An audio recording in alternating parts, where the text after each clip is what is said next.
Assalamu alaikum warahmatullahi ta'ala wabarakatuh.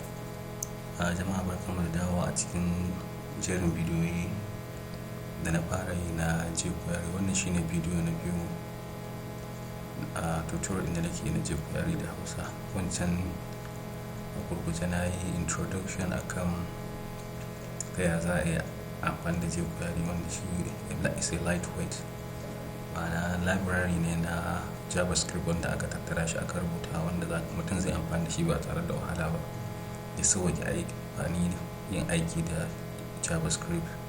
A wancan na creating folder mai suna Hausa, wanda a cikin folder din na creating file mai suna index, wanda wannan file din shine index din. Sannan bayan wannan file din kuma na zo na create wani folder JS, wanda a cikin folder JS na da files guda biyu, ga Jquery wanda wannan shine a nan sama na buɗe script tag da source, ga sunan folder ga jquery.js. sannan kuma banda wannan ga file na biyu a cikin JS din wanda shine Hausa, wanda shi kuma wannan Hausan shine wannan file din script source ga folder JS ga Hausa, wanda shi wannan file din shine wanda yake calling duk wani function wanda zamu iya rinka amfani da shi a cikin shi ba wani abu ne illa wannan document.ready function sai alert Jquery yana aiki. Wannan abin da page din yake nunawa so far idan aka yi refresh shine ainihin function din da wannan file din yake calling, wannan alert din yake calling. Shi kuma document.ready function kamar yadda na ce a video na farko shine in mutum bai amfani da wannan document.ready function din ba to zai iya samun matsala wurin running script din shi, saboda maybe kila zai calling din wani function wanda file din bai gama loading ba, zai iya ba shi matsala. So ba tare da bata lokaci ba, next a wannan video din ina son yi magana akan Jquery selector ne.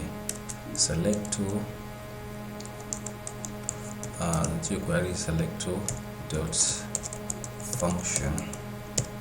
Shi Jquery selector ana amfani da shi ne wurin manipulating din sarrafa HTML elements.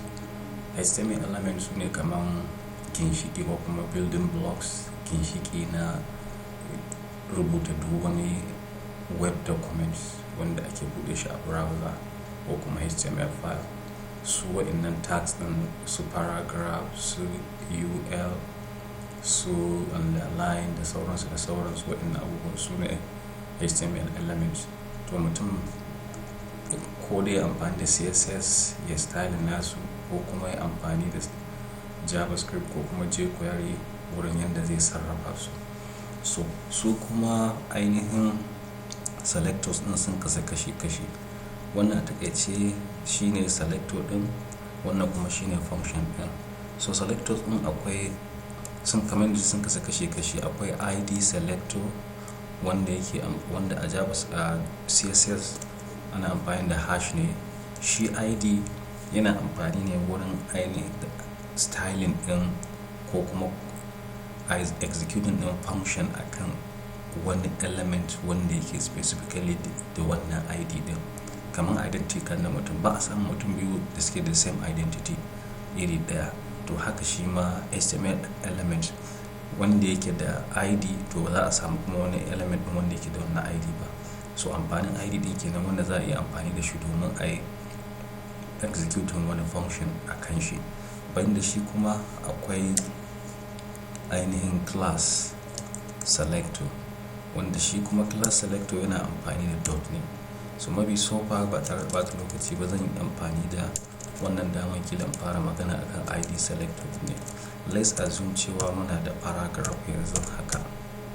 Idan muna da paragraph tag haka, a rubuta this is a paragraph kamar haka. To a cikin wannan paragraph zan iya zuwa nan wurin, misali mu ce ID din shi is equal to pp, wannan shine ID. So zan iya amfani da Jquery ainihin bancin styling din wannan ko kuma same function. Let's assume ina da button haka, a ce ina da button like this, ina da button haka. So